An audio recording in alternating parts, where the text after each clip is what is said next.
I love the whole blogging deal, and because you have this opportunity to connect with so many different people and people that you wouldn't normally connect with at all, and I just kind of love the whole dialogue thing and going back and forth.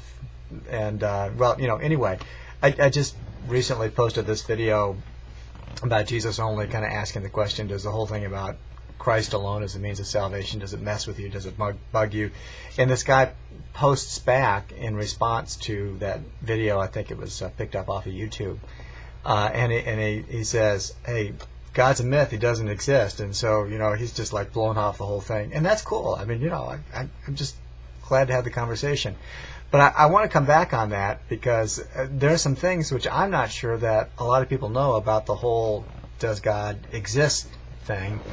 And one of the realities with regard to that, I mean, if you just sort of like step back, and you take a look at this world, this existence around us, the symmetry, the order of creation, the change of the seasons, just the amazing human eye, the impact of the moon, all this stuff is just profound at how integrated the world and the universe is, and how it just works. There was a guy who did a study on that, and he sort of asked this question. So what are the odds that we'd get an ordered universe as opposed to a chaotic universe? And good question. And the guy wasn't a Christ follower.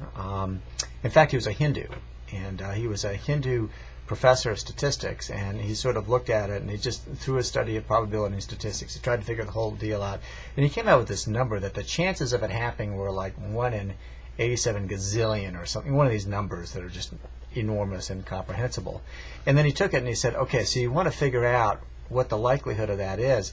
The likelihood of the universe being as it is it even existing at all, and existing with order and symmetry and all of it, the chances are somewhat akin to a tornado passing through a junkyard and assembling a 747. And I'm thinking, well, the likelihood of that is just not super high. And so the question that I'd want to ask is, so what really takes more faith? Does it take more faith to believe in God based upon this amazing world and universe around us? Or does it take even more faith, actually, to not believe in God?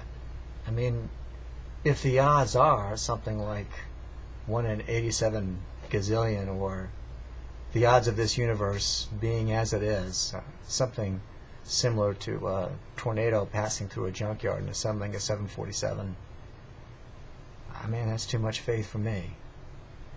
I'll just go with faith in God. I think that makes a lot more sense. So what do you think?